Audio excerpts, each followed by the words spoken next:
నమస్తే welcome to mid day news నేను భార్గవి ముందుగా హెడ్లైన్స్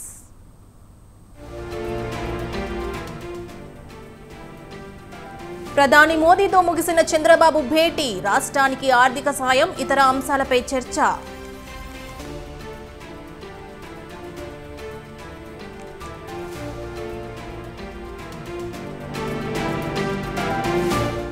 అమిత్ షాతో రేవంత్ రెడ్డి భేటీ రాష్ట్రానికి సంబంధించిన అంశాలపై చర్చ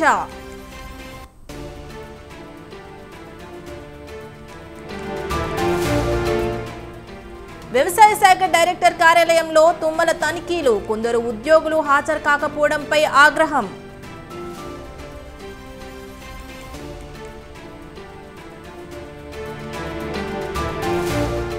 పరారీలోనే బోలే బాబా ముమ్మరంగా గాలిస్తున్న పోలీసులు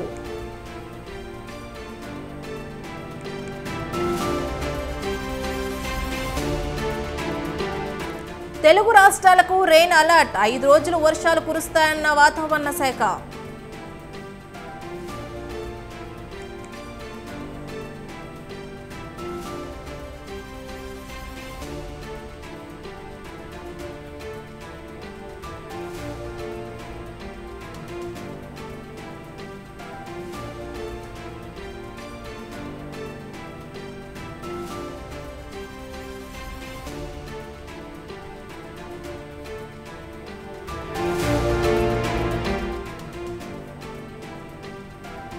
మోదీని కలిసిన రోహిత్ సేన టీమిండియాకు ప్రధాని అభినందనలు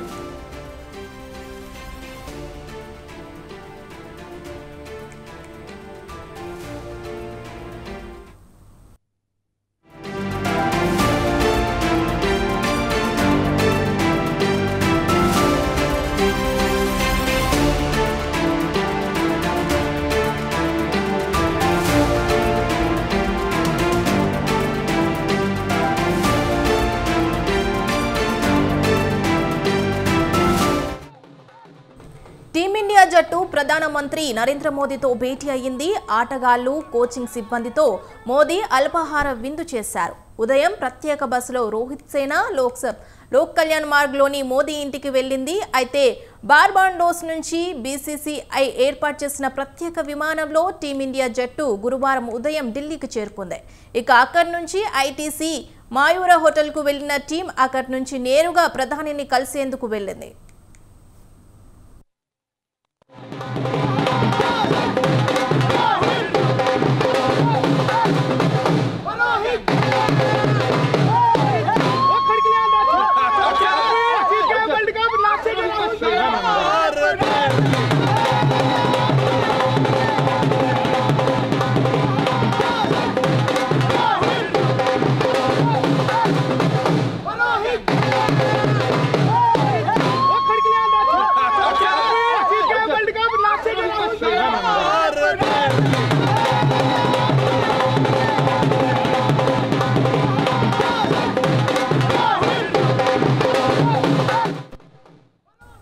ప్రధాని మోదీతో భేటీ అనంతరం ప్రత్యేక విమానంలో టీమిండియా ముంబైకి బయలుదేరుతుంది. అక్కడ సాయంత్రం విజయోత్సవ ర్యాలీలో పాల్గొననుంది. ఇక ముంబైలో ప్రత్యేక నారీమన్ పాయింట్ నుంచి వాకెన్లే స్టేడియం దాకా ఓపెన్ ఐస్ వరల్డ్ కప్ వీరుల ర్యాలీ నిర్వహిస్తారు. ప్రపంచ కప్ గెలిచిన టీమిండియాను గౌరవించుకునేందుకు విజయోత్సవ ర్యాలీలో భారీగా పాల్గొనున్నారు.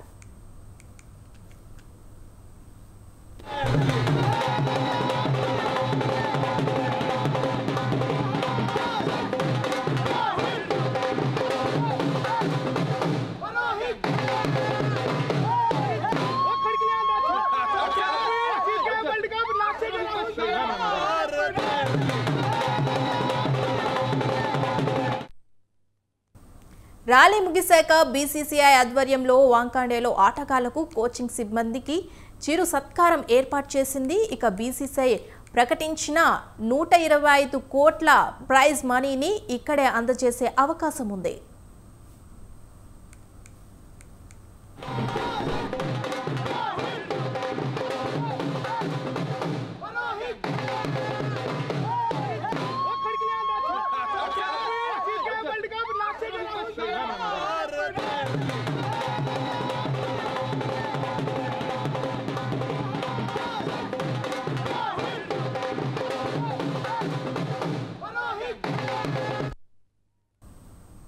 బెరిల్ తుఫాన్ కారణంగా గత శనివారం నుంచి బార్బాడోస్లోని చిక్కుకుపోయిన భారత జట్టు ఇవాళ ఉదయం ఢిల్లీలో దిగింది. బీసీసీఐ ఏర్పాటు చేసిన ప్రత్యేక విమానంలో ఆటగాళ్లు, వారి కుటుంబ సభ్యులు, సిబ్బంది ఇండియాకు చేరుకున్నారు. ఎయిర్పోర్ట్లో ఆటగాళ్లకు అభిమానులు ఘనస్వాగతం పలికారు. 13 ఏళ్ల తర్వాత మళ్లీ ఐసీసీ ట్రోఫీ గెలవడంతో టీమిండియా ఆటగాళ్ల ఆనందానికి అవధులు లేవు.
Relax.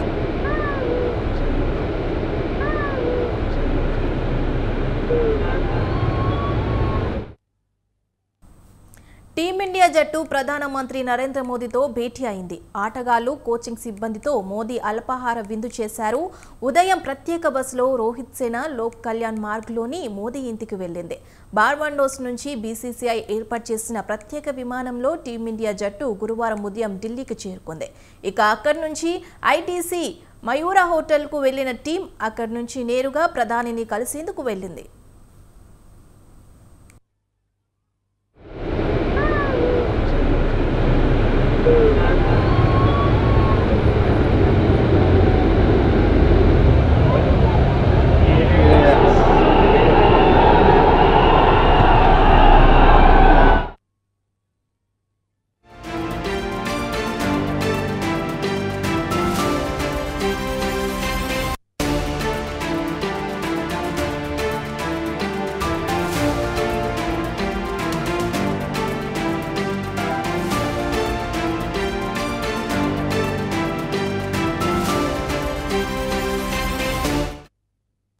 ఉత్తరప్రదేశ్లోని హద్రాస్లో భోలే బాబా సత్సంగ్ కార్యక్రమంలో జరిగిన తొక్కిసలాట ఘటన యావత్ దేశాన్ని దిగ్భ్రాంతికి గురిచేసింది.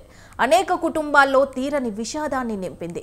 ఈ ఘటనపై పోలీసులు దర్యాప్తు ప్రారంభించినప్పటికీ ఇప్పటి వరకు ఎలాంటి అరెస్టులు చోటు చేసుకోలేదు. మరోవైపు ఘటన తర్వాత నుంచి భోలే బాబా పేరొందిన జగద్గురు సాకర్ విశ్వహరి ఆచూకీ తెలియరాలేదు. అతడి కోసం పోలీసులు గాలిస్తున్నారు.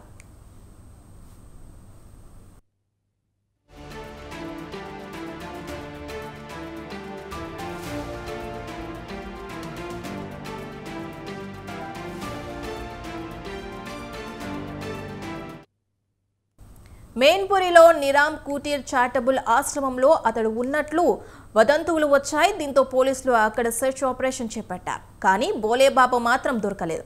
అయితే బోలేబాబా రాజస్థాన్ వెళ్లిపోయినట్లు వార్తలు వస్తున్నాయి.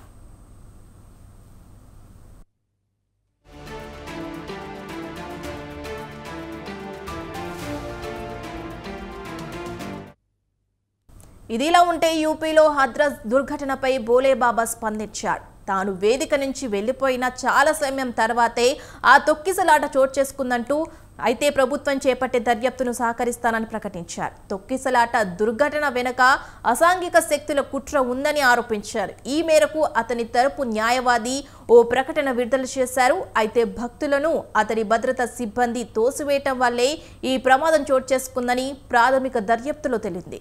ప్రమాదం జరిగిన సమయంలో బాబా వేదిక వద్దే ఉన్నట్లు సమాచారం.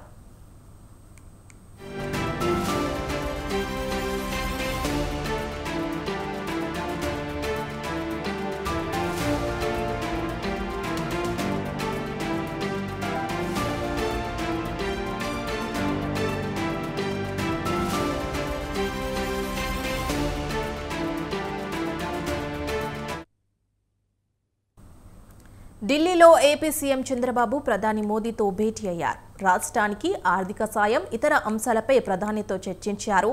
అమరావతి, పోలవరంతో పాటు ఏపీకి చెందిన పలు అంశాలు, భవిష్యత్తు కార్యాచరణపై సీఎం చంద్రబాబు చర్చించనున్నట్లు తెలుస్తోంది.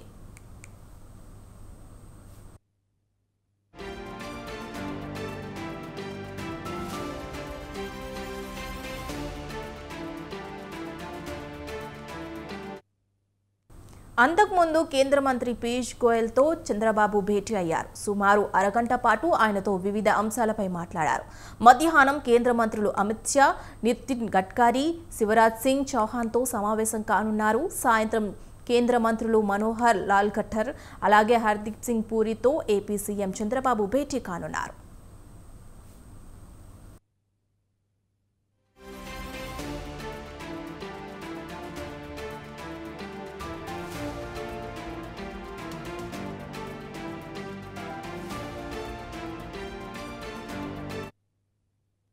వరుస సమావేశాలతో చంద్రబాబు బిజీగా గడుపుతున్నారు. ఆపై పలువురు పారిశ్రామికవేత్తలు, జపాన్ రాయబారితో సీఎం సమావేశం కానున్నారు. అనంతరం రేపు సాయంత్రం ఢిల్లీ నుంచి హైదరాబాద్కు సీఎం చంద్రబాబు ప్రయాణం కానున్నారు.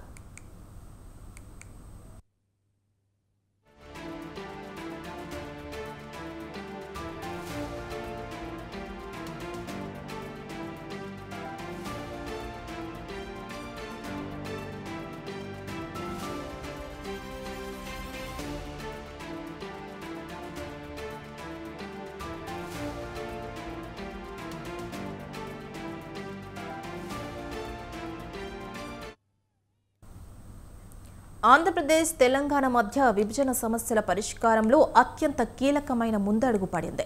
ప్రజల అభ్యున్నతికి దోహదపడేలా ఉమ్మడి లక్ష్యాలను సాధించడం కోసం రెండు రాష్ట్రాలు కలిసి పనిచేయాలని పిలుపునిచ్చారు ఏపీ సీఎం చంద్రబాబు.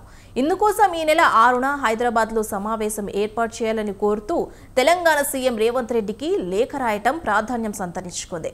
ఇక ఏపీ సీఎం లేఖకు స్పందించారు తెలంగాణ ముఖ్యమంత్రి. ప్రజాభవన్ వేదికగా చర్చలు జరుపుదామంటూ ప్రత్యుత్తరం రాశారు రేవంత్. మరి ఇప్పటికైనా ఇరు రాష్ట్రాల మధ్య దశాబ్దాల కాలంగా అపరిష్కృతంగా ఉన్న సమస్యలు పరిష్కారం అవుతాయా?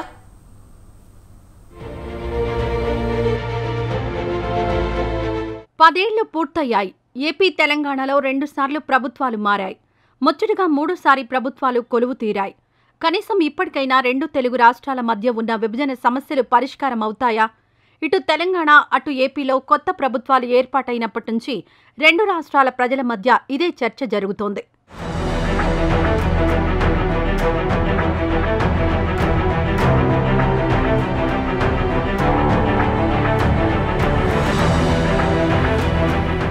అయితే ఇలాంటి పరిస్థితుల వేళ తెలంగాణలో కొత్తగా ప్రభుత్వం ఏర్పాటైనప్పటి నుంచి పలుమార్లు ఏపీతో విభజన సమస్యల పరిష్కారం కోసం ప్రయత్నిస్తామంటూ చెప్పుకొచ్చారు సీఎం రేవంత్ రెడ్డి.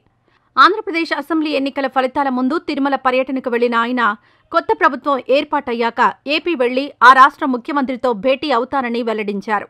ఆ తర్వాతి పరిణామాల్లో ఏపీలో టీడీపీ కూటమి అధికారంలోకి రావడం, సీఎంగా చంద్రబాబు ప్రమాణ స్వీకారం చేయడం చకచకా జరిగిపోయాయి. దీంతో 2 రాష్ట్రాల ముఖ్యమంత్రుల భేటీ ఎప్పుడుంటుందన్న ప్రశ్న కొద్ది రోజులుగా తలెత్తుతోంది. సరిగా ఈ పరిస్థితుల మధ్య విభజన సమస్యలపై చర్చించేందుకు ఏపీ వైపు నుంచి ముందడుగు వేశారు సీఎం చంద్రబాబు నాయుడు. ఈ నెల 6న హైదరాబాద్లో సమావేశం ఏర్పాటు చేయాలని తెలంగాణ సీఎం రేవంత్ రెడ్డికి ఓ లేఖ రాయడం ప్రాధాన్యం సంతరించుకుంది.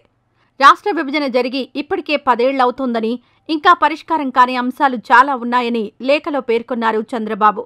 ఆయా అంశాలపై పలుమార్లు చర్చలు జరిగినా పెద్దగా లాభం లేకపోయిందని, అలాంటి వాటిపై సామరస్యపూర్వకంగా పరిష్కారం సాధించుకునేందుకు కట్టుబడి ఉన్నామంటూ పేర్కొన్నారు. ఏపీ, తెలంగాణ ప్రయోజనాలను దృష్టిలో పెట్టుకుని ముఖాముఖి చర్చల ద్వారా కీలకమైన అంశాలను పరిష్కరించుకునేందుకు వీలుంటుందని లేఖలో ప్రస్తావించారు చంద్రబాబు.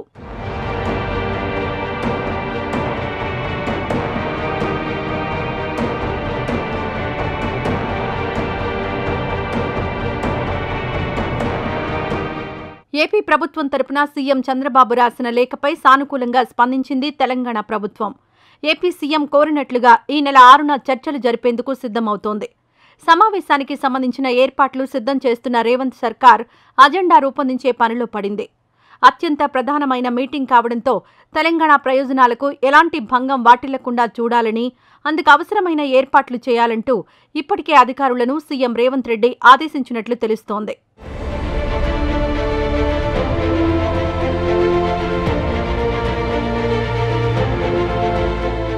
రెండు రాష్ట్రాల ముఖ్యమంత్రుల భేటీ నేపథ్యంలో మంత్రులు సైతం స్పందిస్తున్నారు. భద్రాచలం విలీన గ్రామ పంచాయతీలపై చొరవ తీసుకోవాలంటూ సీఎం రేవంత్కు లేఖ రాశారు తెలంగాణ మంత్రి తుమ్మల నాగేశ్వరరావు. ఏపీలో విలీనమైన ఎటపాక, గుండాల, పురుషోత్తంపట్నం, కన్నాయిగూడెం, పిచుకలపాడు గ్రామ పంచాయతీలను భద్రాచలంలో కలపాలంటూ ఈ మేరకు విజ్ఞప్తి చేశారు మంత్రి తుమ్మల. మరోవైపు హైదరాబాద్లో ఏపీ సర్కార్ ఆధీనంలో ఉన్న ఆర్ఎండ్బీ భవనాలను తిరిగి స్వాధీనం చేసుకునేందుకు అనుసరించాల్సిన ప్రక్రియపై అధికారులతో చర్చించారు మంత్రి కోమటిరెడ్డి వెంకట్రెడ్డి. ఇప్పటికే ఆర్ఎండ్బీ శాఖ పరిధిలో ఉన్న లేక్ వ్యూ అతిథి గృహం, మినిస్టర్స్ క్వార్టర్స్, ఎమ్మెల్యేల నివాస సముదాయాలతో పాటు గ్రీన్ ల్యాండ్, మంజీరా అతిథి గృహం వంటి ఆస్తుల అంశంపై అవసరమైన సమాచారం తెప్పించుకునే పనిలో ఉన్నారాయన.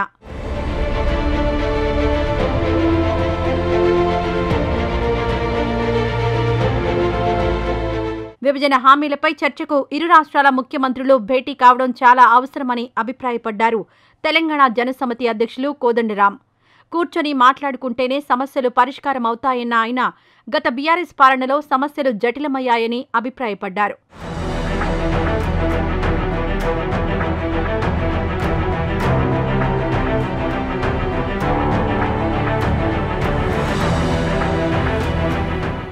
విభజన సమస్యల పరిష్కారం దిశగా ఏపీ ప్రభుత్వం ముందడుగు వేయడంపై హర్షం వ్యక్తం చేసింది బీఆర్ఎస్. అపరిష్కృతంగా ఉన్న సమస్యల పరిష్కారం కోసం ఏపీ సీఎం చంద్రబాబు తెలంగాణ ముఖ్యమంత్రి రేవంత్ రెడ్డికి లేఖ రాయడాన్ని స్వాగతిస్తున్నామని అన్నారు మాజీ మంత్రి హరీష్ రావు. మొదటగా ఏపీలో కలిపిన 7 మండలాల విషయాన్ని చంద్రబాబుతో చర్చించాలని ఈ సందర్భంగా సీఎం రేవంత్ రెడ్డికి సూచించారు హరీష్ రావు. ఆంధ్రప్రదేశ్ ముఖ్యమంత్రి గారు చంద్రబాబు నాయుడు గారు రాష్ట్ర విభజన సమస్యల మీద చర్చించడానికి మన ముఖ్యమంత్రి గారికి లేఖ రాసినట్టుగా పత్రికల్లో చూశాం. సంతోషం. ఏదైనా చర్చల ద్వారా సమస్యలు పరిష్కరించుకోవాలి. అయితే మన రాష్ట్రానికి సంబంధించిన అతి ముఖ్యమైన సమస్య, రాష్ట్రం ఏర్పడిన తొలినాళ్లలోనే 7 మండలాలను లోయర్ సీలేరు పవర్ ప్రాజెక్టును ఆ రోజు అన్యాయంగా ఆంధ్రప్రదేశ్ లో కలిపారు. మరి రేవంత్ రెడ్డి గారు ఈ విషయం మీద చొరవ చూపాలి. చంద్రబాబు నాయుడు గారి మీద ఒత్తిడి తెచ్చి మన 7 మండలాలు మన లోయర్ సీలేరు పవర్ ప్రాజెక్టు మనకు వచ్చే విధంగా మరి కృషి చేయాలి, ప్రయత్నం చేయాలని చెప్పి నేను డిమాండ్ చేస్తా ఉన్నా. అది మొదలు 7 మండలాలు వచ్చినాకనే విభజన సమస్యలపై ముందుకు వెళ్లాలని చెప్పి కూడా నేను ప్రభుత్వాన్ని కోరుతా ఉన్నా. రెండు రాష్ట్రాల ముఖ్యమంత్రుల సమావేశం జరగనున్న నేపథ్యంలో ఆంధ్రప్రదేశ్ విభజన చట్టంలో పేర్కొన్న ప్రకారం ఇంకా పరిష్కారం కాని అంశాలు, సమస్యలు ఏంటన్న చర్చ ప్రతి ఒక్కరిలో తలెత్తుతోంది. ఆ విషయాలను ఓసారి చూస్తే ప్రధానంగా విభజన చట్టంలోని షెడ్యూల్ 9, షెడ్యూల్ 10లో పేర్కొన్న వివిధ సంస్థలు, కార్పొరేషన్ల విభజన ఇంకా పూర్తి కాలేదు. ఇందుకు ప్రధాన కారణం పలు అంశాలపై ఇరు రాష్ట్ర ప్రభుత్వాల మధ్య ఏకాభిప్రాయం లేకపోవడమేనని చెప్పాలి. ఏపీ ప్రభుత్వ పునర్విభజన చట్టం ప్రకారం 89 ప్రభుత్వ కంపెనీలు, కార్పొరేషన్లను 9వ షెడ్యూల్లో పొందుపరిచారు. వాటిలో ఆంధ్రప్రదేశ్ రాష్ట్ర విత్తనాల అభివృద్ధి కార్పొరేషన్, ఆంధ్రప్రదేశ్ రాష్ట్ర వ్యవసాయ పారిశ్రామిక అభివృద్ధి కార్పొరేషన్, ఆంధ్రప్రదేశ్ గిడ్డంగుల కార్పొరేషన్ వంటి ప్రభుత్వ ఆధ్వర్యంలోని కంపెనీలు, కార్పొరేషన్లు ఉన్నాయి.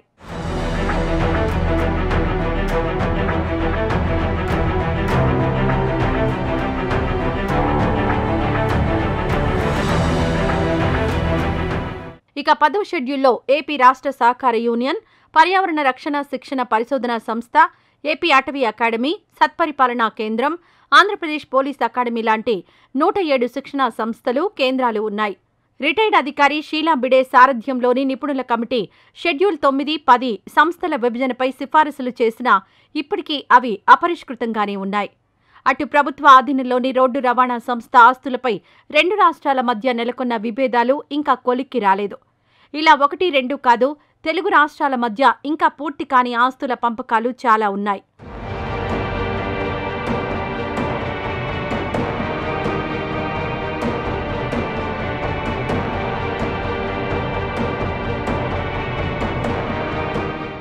మరి ఈ నెల 6న జరగనున్న ఇరు రాష్ట్రాల ముఖ్యమంత్రుల సమావేశంలో ఆయా సమస్యలు, అంశాలు ఏ మేరకు పరిష్కారమవుతాయి అన్నది ఇప్పుడు ఆసక్తికరంగా మారింది.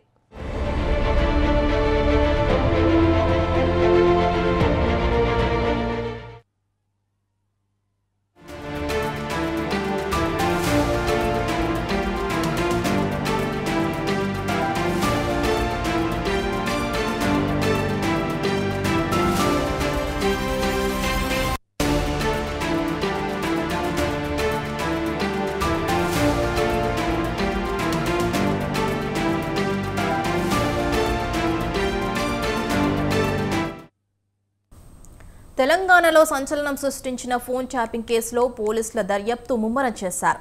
మాజీ ఇంటెలిజెన్స్ చీఫ్ ప్రభాకర్ రావు, శ్రావణ్ రాజ్ పాస్పోర్టులు జప్తు చేయాలని పోలీసులు భావిస్తున్నారు. అయితే మే వరకు రీజనల్ పాస్పోర్ట్ అథారిటీ దర్యాప్తు అధికారులకు లేఖ రాశారు. ఐఏఎస్ అధికారులు ఫోన్లు సైతం నిందితులు ట్యాప్ చేసినట్టు పోలీసులు గుర్తించారు. మరోవైపు విదేశాల్లో ఉన్న ప్రభాకర్ రావు, శ్రావణ్ రావులను తీసుకొచ్చేందుకు ఇంటర్పోల్ బ్లూ నోటీసులు జారీ చేస్తున్నాయి. అయితే నిందితులు దేశ అంతర్గత భద్రతకు నష్టం కలిగించారని పోలీసులు భావిస్తున్నారు. ఇక ఇదే విషయంపై మా ప్రతినిధి పవన్ ఫోన్ ద్వారా అందిస్తారు. పవన్, చెప్పండి. ఫోన్ ట్యాపింగ్ కేసులో పోలీసుల దర్యాప్తు ముమ్మరం చేశారు. మాజీ ఇంటెలిజెన్స్ చీఫ్ ప్రభాకర్ రావును ఇప్పటికే అమెరికా నుంచి కూడా హైదరాబాద్ రప్పించేందుకు పోలీసులు లీగల్ ఒపీనియన్ కూడా తీసుకుంటున్న పరిస్థితి కూడా చూస్తున్నాము. దీనిపైన ఇప్పటికే పోలీసులు కౌంటర్ కూడా దాఖలు చేశారు. అంతేకాకుండా ఛార్జ్ షీట్ కూడా దాఖలు చేశారు. ముఖ్యంగా చూస్తే మాత్రము శ్రావణ్ రావుతో పాటు దీనికి సంబంధించి ఈ కేసులో ఎవరైతే ఇన్వాల్వ్మెంట్ ఉన్నారో, అరెస్ట్ చేశారో వారంతా పాస్పోర్ట్లు కూడా సీజ్ చేయడానికి కూడా రీజనల్ పాస్పోర్ట్ అధికారులకు కూడా లేఖ రాశారు పోలీసులు. అయితే మొత్తానికి చూస్తే ఈ కేసుకు సంబంధించిన ఇన్వెస్టిగేషన్ నడుస్తున్న క్రమంలో పూర్తిగా అంటే ప్రభాకర్ రావును హైదరాబాద్ రప్పిస్తే మాత్రము ఫోన్ ట్యాపింగ్ సంబంధించి ఇంకా చాలా కీలకమైన సమాచారం లభించే అవకాశం కూడా ఉంటుంది. అంతేకాకుండా ఇందులో ఇంకా ఎవరెవరు ఇన్వాల్వ్మెంట్ ఉన్నారు, అంతేకాకుండా బీఆర్ఎస్ సంబంధించిన పార్టీకి సంబంధించిన మధ్య మాజీ మంత్రుల పేర్లు కూడా వినిపిస్తున్న నేపథ్యంలో దీనికి సంబంధించి అన్ని విషయాలు కూడా వెలుగులోకి వస్తాయని చెప్పి కూడా ఇప్పటికే పోలీసులు భావిస్తున్నారు. Right, thank you Pawan.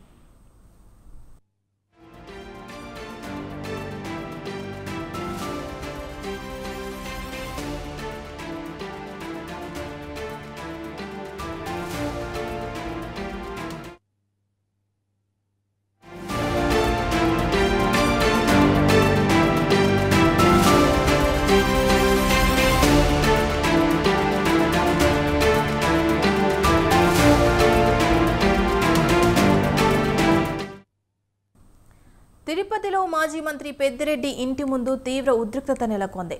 నగరపాలక సంస్థ నిధులతో నిర్మించిన సిమెంట్ రోడ్డుకు వేసిన కంచెను తొలగించాలని జనసేన నాయకులు డిమాండ్ చేశారు. మాజీ మంత్రి పెద్దిరెడ్డి గత 3 ఏళ్లుగా రోడ్డును ప్రయోజనాలకు ఉపయోగించుకుంటున్నారని ఆరోపించారు. ప్రజాధనంతో నిర్వహించిన రోడ్డును సొంత ప్రయోజనాలకు వాడుకోవడంపై జనసేన అభ్యంతరం వ్యక్తం చేసింది. పెద్దిరెడ్డి ఇంటి ముందు ప్లకార్డులతో నిరసన చేపట్టారు. అక్రమ రోడ్డును తొలగించి ప్రజలకు దారి ఇవ్వాలని నినాదాలు చేస్తున్నారు. అయితే జనసేన పార్టీ నాయకులను పోలీసులు అడ్డుకున్నారు. ఈ క్రమంలో పోలీసులు జనసేన పార్టీ నేతలకు మధ్య తీవ్ర వాగ్వాదం చోటు చేసుకుంది.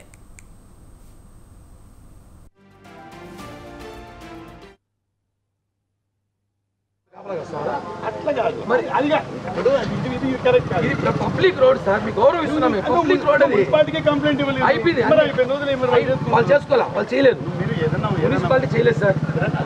శాంతితో ధర్నా చేస్తున్నాము, చేయొచ్చు. ప్రతిపక్షంలో ఉన్న ప్రజలకు సమస్య వచ్చినా ఎక్కడున్నా ధర్నా చేయాలి సార్. ఆదేశాలు ఇచ్చినాము, వాళ్ళు పట్టించుకోలేదు.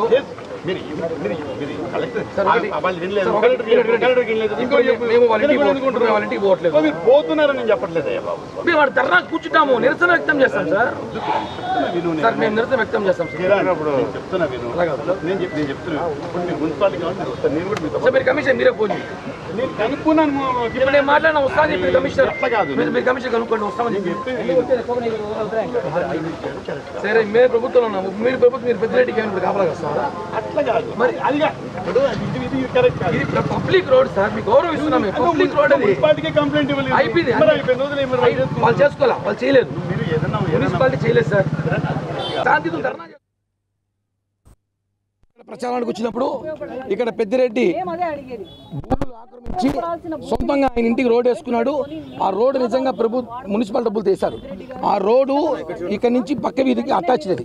ఇక్కడ జనం పోవాలంటే తిరుక్కొని 2 కిలోమీటర్లు పోవాలి. ఆ రోడ్డు ఓపెన్ చేయమంటే చేయలేదు. గత ప్రభుత్వం వాళ్ళ హయాంలో వాడుకున్నారు. ఇప్పుడు అది మున్సిపల్ డబ్బులు, ప్రజల రోడ్డు, ఎవరు వాడుకునేది? దాన్ని తొలగించమంటున్నాం. తొలగించమంటే ఈ రోజు పోలీసులు వచ్చి పెద్దరెడ్డికి సపోర్ట్ నిలబడి అంటే అర్థం కావట్లా. మేము ఒకటే చెప్తున్నాం, ఆ రోడ్డు తొలగించి మున్సిపల్ అధికారులు వచ్చే వరకు అక్కడ ధర్నా చేస్తాం. ఈ రోజు మిస్ అవ్వచ్చు, రేపు మళ్ళీ చేస్తాం, ఎల్లుండి మిస్ అయితే మళ్ళీ చేస్తాం. ఆ రోడ్డు తొలగించే వరకు జనసేన పోరాటం చేస్తుంది. పవన్ కళ్యాణ్ గారు చెప్పారు, మనల్ని చూసిన ఓటేసారు, ప్రజల కష్టాలు తెచ్చమన్నారు. ప్రజలు ఇబ్బంది పడుతున్నారు రోడ్డు వల్ల. ఆ గేట్ కొట్టించే వరకు జనసేన పోరాటం చేస్తుంది. మొన్న ఎన్నికల్లో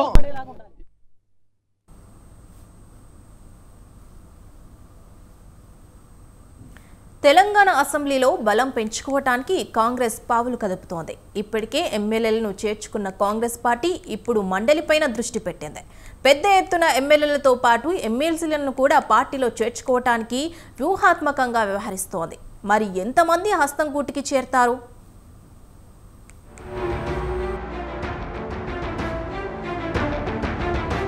ఆపరేషన్ ఆకర్ష్లో భాగంగా పార్లమెంట్ ఎన్నికలకు ముందు ఫస్ట్ ఇన్నింగ్స్ మొదలుపెట్టిన కాంగ్రెస్ ఇప్పుడు సెకండ్ ఇన్నింగ్స్ మొదలుపెట్టనుంది.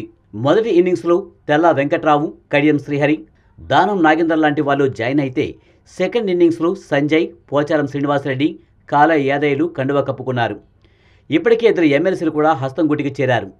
అసెంబ్లీ సమావేశాల్లోపు పెద్ద ఎత్తున ఎమ్మెల్యేలు ఎమ్మెల్సీలను చేర్చుకుంటే అటు అసెంబ్లీ ఇటు మండలిలో బిల్లు ఆమోదానికి ఆలస్యం ఉండదని కాంగ్రెస్ సర్కారు భావిస్తుంది.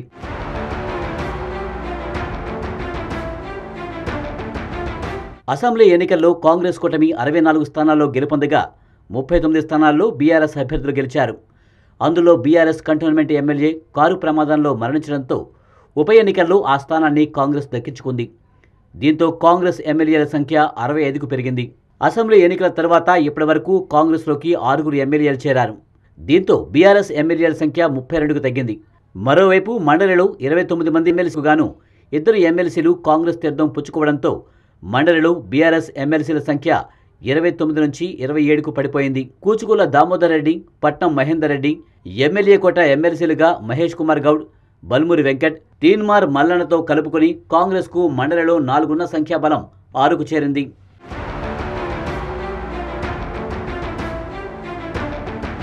ఆదిలాబాద్, గ్రేటర్ హైదరాబాద్ పైనే రేవంత్ రెడ్డి ప్రత్యేకంగా ఫోకస్ పెట్టినట్లు తెలుస్తుంది. ఈ 3 ప్రాంతాల్లోనే పార్లమెంట్ అసెంబ్లీ ఎన్నికల్లో కాంగ్రెస్ వైఫల్యాలను చవిచూసింది. దీంతో ఈ ప్రాంతాల్లో పార్టీని పటిష్టం చేయడం కోసం చేరికలు తప్పనిసరి అని భావిస్తున్నారు. అందులో భాగంగానే పోచారం శ్రీనివాసరెడ్డి చేరిక అంటున్నారు కాంగ్రెస్ నేతలు.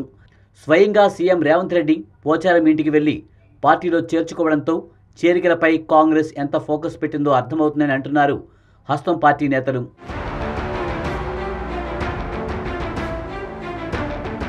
మరోవైపు జానారెడ్డి పుట్టినరోజు సందర్భంగా ఆయనను కలవడం కూడా చేరికకు సంకేతమనే సందేహాలు కలుగుతున్నాయి.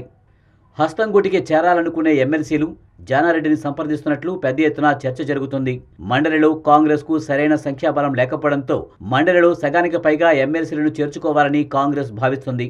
అయితే ఇప్పటికే మండలి చైర్మన్ గుత్తా సుఖేందర్ రెడ్డి కొడుకు అమిత్ రెడ్డి కాంగ్రెస్ తీర్థం పుచ్చుకున్నారు. ఇలా అసెంబ్లీ సమావేశాల్లోపు పెద్ద ఎత్తున ఎమ్మెల్సీలు కాంగ్రెస్లో చేరతారనే ప్రచారం పార్టీ వర్గాల్లో వినబడుతుంది.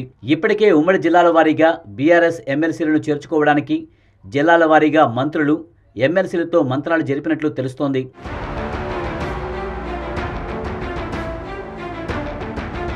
ఇదిలా ఉంటే దానం నాగేందర్ వ్యాఖ్యలు రాజకీయ వర్గాల్లో తీవ్ర దుమారం రేపుతున్నాయి. తలసాని, మాగంటి గోపీనాథ్, అరికపూడి గాంధీతో పాటు పలువురు బీఆర్ఎస్ నేతలు కాంగ్రెస్ కండువా కప్పుకోవడానికి సిద్ధంగా ఉన్నారని, అయితే హరీష్ రావు వారందరినీ బీజేపీలోకి తీసుకువెళ్లే ప్రయత్నం చేస్తున్నారన్నారు. కానీ ఎమ్మెల్యేలందరూ కూడా కాంగ్రెస్లో చేరేందుకు మొగ్గు చూపుతున్నారని చెప్పారు. దీంతో గ్రేటర్లో చేరికలు ముమ్మరమయ్యే అవకాశం ఉందనే చర్చ జరుగుతుంది. గతంలో కేసీఆర్ అమలు చేసిన ఫార్ములానే ఇప్పుడు రేవంత్ రెడ్డి అమలు చేస్తున్నారు. 2014లో టీడీపీ, కాంగ్రెస్, బీఎస్పీ, సిపిఐ ఎమ్మెల్యేలను, 2018లో కాంగ్రెస్ ఎమ్మెల్యేలను కేసీఆర్ తన పార్టీలో చేర్చుకున్నారు. ఇప్పుడు రేవంత్ కూడా బీఆర్ఎస్ ఎమ్మెల్యేలను కాంగ్రెస్లో చేర్చుకుని సంఖ్యాపరంగా బలపడాలని చూస్తున్నారట.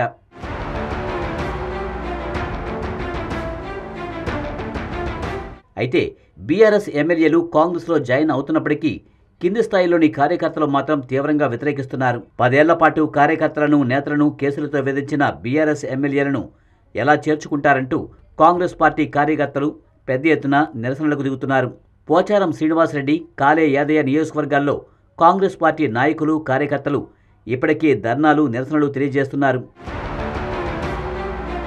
అధిష్టానం సూచనల మేరకు చేరికలు మంచిదే అని కొందరు అంటుంటే మరికొందరు కాంగ్రెస్ నేతలు ప్రజల అభిప్రాయాలను విస్మరించొద్దంటున్నారు. కేసీఆర్ పతనానికి మొదటి కారణం ప్రతిపక్షం లేకుండా చేయడమే అంటున్నారు. భవిష్యత్తులో రేవంత్కు కూడా ఇదే పరిస్థితి ఎదుర్కోవచ్చనంటున్నారు. తాత్కాలిక ప్రయోజనాలను చూసుకుంటే దీర్ఘకాలికంగా పార్టీ నష్టపోవలసి వస్తుందనే విషయాన్ని మర్చిపోవద్దంటున్నారు రాజకీయ విశ్లేషకులు.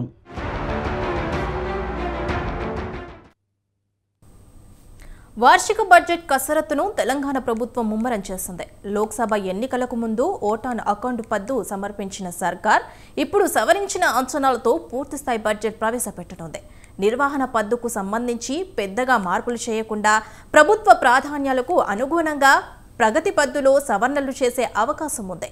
ప్రధానంగా రైతు రుణమాఫీ, 6 గ్యారెంటీల అమలు కోసం నిధుల సర్దుబాటు చేయనుంది.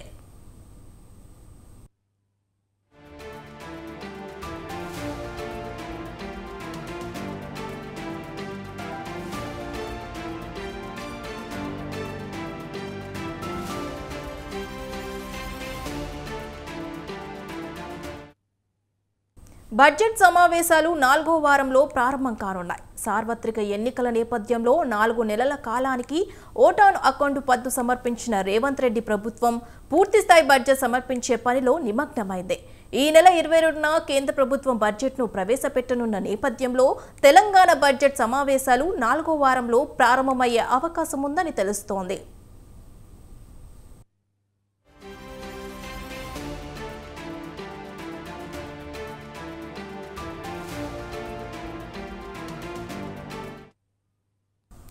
కేంద్ర బడ్జెట్లో రాష్ట్రానికి వచ్చే నిధుల అంచనాల ఆధారంగా రాష్ట్ర బడ్జెట్ను రూపొందించుకునేందుకు వీలుగా ఈ నెల 3వ వారంలో బడ్జెట్ సమావేశాలను ప్రారంభించుకునే ఆలోచన ప్రారంభం చేస్తోంది. అయితే 23న సమావేశాలు ప్రారంభమైన కేంద్రం నుంచి వచ్చే నిధుల అంచనాల ఆధారంగా రాష్ట్ర బడ్జెట్ను తీర్చిదిద్దుకునేందుకు మరో వారం రోజులు పడుతుందని, ఆ వారం పాటు బిల్లులు, ఇతర అంశాలపైన సభ నడుస్తోందని తెలుస్తోంది.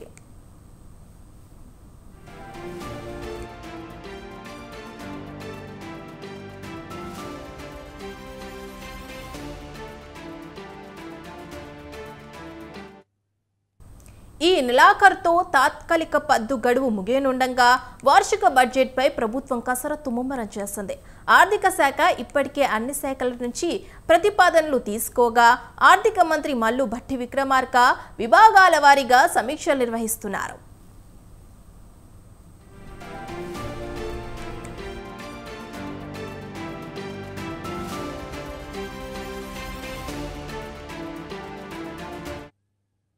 కేంద్ర ప్రభుత్వం సమర్పించే వార్షిక బడ్జెట్తో రాష్ట్ర ప్రభుత్వానికి కొన్ని అంశాలపై స్పష్టత వస్తోంది. ఎఫ్ఆర్బిఎం పరిధిలోకి లోబడి తీసుకునే రుణాలకు సంబంధించి ఇప్పటికే స్పష్టత వచ్చింది. కేంద్ర ప్రభుత్వ ప్రాయోజిత పథకాలకు సంబంధించి కూడా పెద్దగా మార్పులు ఉండకపోవచ్చని సమాచారం. కేంద్రం నుంచి వచ్చే పన్నుల వాటాకు సంబంధించి కొంతవరకు అంచనాలు మారవచ్చని ప్రభుత్వం భావిస్తోంది.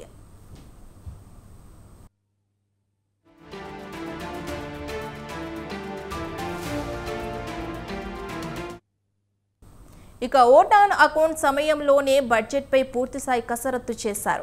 ఈ ఆర్థిక సంవత్సరానికి సంబంధించిన ఆదాయ వ్యయాలపై ఓ అంచనాకు వచ్చారు. బడ్జెట్లో నిర్వహణ పద్దు, ప్రగతి పద్దు ఉంటాయి. నిర్వహణ పద్దుకు సంబంధించి గతంలో ప్రవేశపెట్టిన బడ్జెట్కు త్వరలో సమర్పించే పద్దులో పెద్దగా మార్పులుండవు. ప్రభుత్వ కార్యక్రమాలు, పథకాల విషయాలపై ప్రగతి పద్దును సంబంధించి మాత్రమే ఆయా శాఖల నుంచి ప్రతిపాదనలు తీసుకోనున్నారు. ఇక అది కూడా ప్రభుత్వ ప్రాధాన్యాలు, ఇచ్చిన హామీలు దృష్టిలో ఉంచుకొని అవసరమైన మార్పులు, చేర్పులు ప్రతిపాదించారు.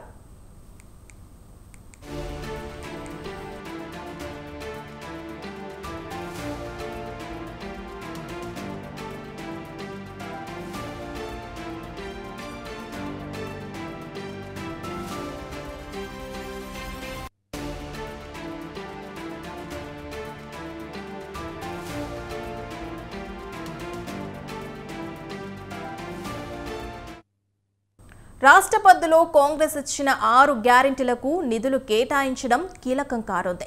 వాటిని దృష్టిలో పెట్టుకొని ఆయా శాఖల పద్దులపై ఓ అంచనాకు రానున్నారు. ఓటాన్ అకౌంట్ పద్దులో 6 గ్యారెంటీలకు ఉజ్జాయింపుగా 53,196 కోట్ల ప్రతిపాదించారు. రైతు భరోసాకు 15,000 కోట్లు, పింఛన్లకు ఉద్దేశించిన చేయూత పథకానికి 14,800 కోట్లు, ఇందిరమ్మ ఇండ్లకు 7,740 కోట్లు కేటాయించారు. మహిళలకు నెల నెల ఇచ్చే 2,500 రూపాయల ఆర్థిక సాయం అందించే మహాలక్ష్మి పథకానికి 7,230 కోట్లు ప్రతిపాదించారు. ఇక ఆర్టీసీ బస్సులో మహిళల ఉచిత ప్రయాణం కోసం 4084 కోట్లు, నెలకు 200 యూనిట్ల వరకు ఉచిత విద్యుత్ అందించే గృహజ్యోతి పథకానికి 2418 కోట్లు ప్రతిపాదించారు. అయితే రైతు భరోసా విధి విధానాల కోసం ఏర్పాటైన మంత్రివర్గ ఉపసంఘం సిఫార్సుల మేరకు అవసరమైన కేటాయింపులు చేయనున్నారు. మిగిలిన గ్యారెంటీల అమలు, ఇటీవల ఇచ్చిన హామీలకు తగ్గట్లుగా పూర్తిస్థాయి బడ్జెట్ సిద్ధం కానుందని తెలుస్తోంది.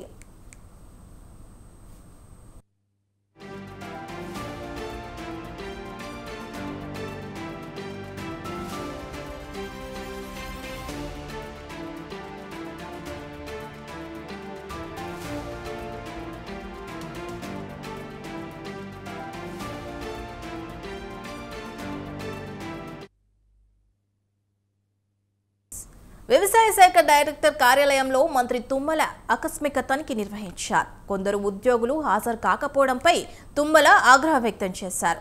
ఉద్యోగులు సమయానికి హాజరు కాకపోతే చర్యలు తప్పవని హెచ్చరించారు. ఇక ఉద్యోగుల హాజరుపై సమగ్ర నివేదిక ఇవ్వాలని మంత్రి ఆదేశించారు.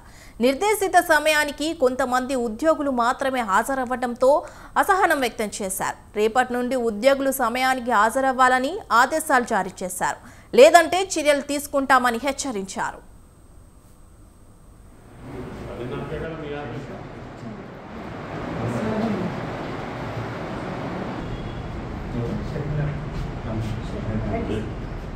కాదండి, ఇప్పుడు ఎంతమంది వచ్చారనేది ఎందుకు మీకు ఐడియా ఉందా లేదా? చెప్పండి.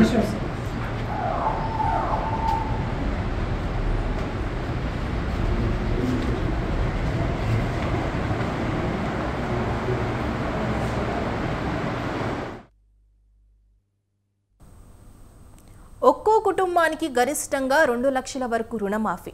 అలాగని బంగారం తాకట్టు రుణాలు మాఫీ పరిధిలోకి రావు.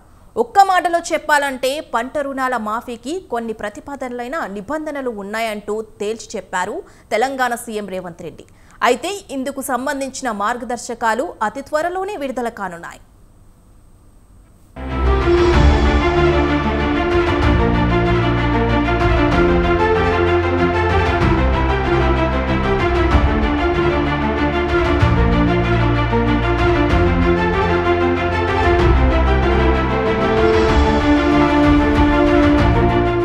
తెలంగాణలో పంట రుణాల మాఫీకి సంబంధించి నిబంధనలు ఎలా ఉండబోతున్నాయి?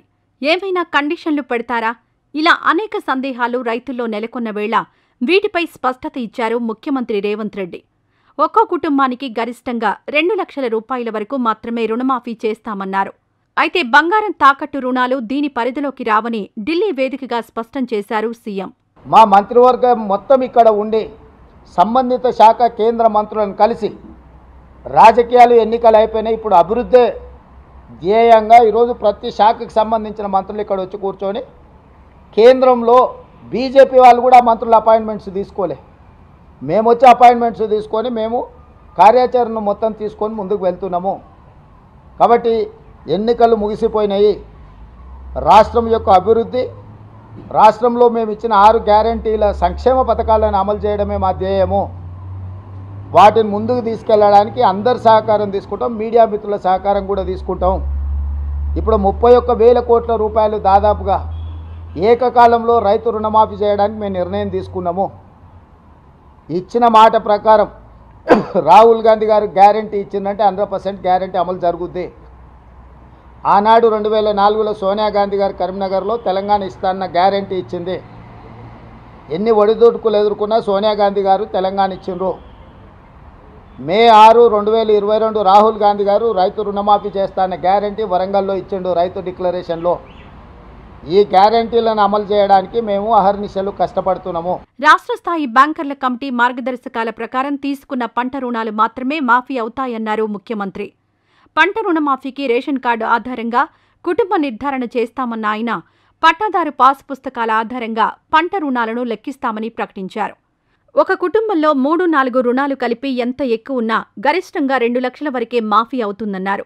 ఇలాంటి రుణాలు 6 నుంచి 7,000 కోట్ల మేర ఉండొచ్చని అంచనా వేస్తున్నట్లు వెల్లడించారు రేవంత్ రెడ్డి.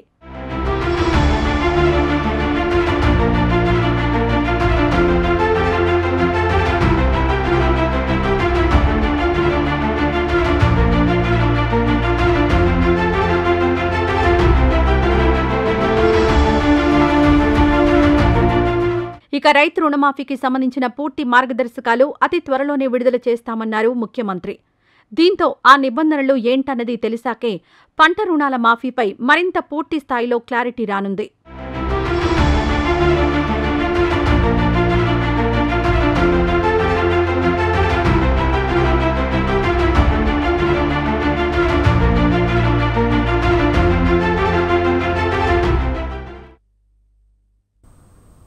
ప్రపంచంలోనే అతిపెద్ద భూసేకరణ ప్రాజెక్టు అమరావతి అన్నారు ఏపీ సీఎం చంద్రబాబు. సచివాలయంలో రాజధాని అమరావతిపై ఆయన శ్వేతపత్రం విడుదల చేశారు. రాజధాని కోసం భూములిచ్చిన రైతుల త్యాగాన్ని చరిత్ర గుర్తుపెట్టుకుంటుందన్నారు.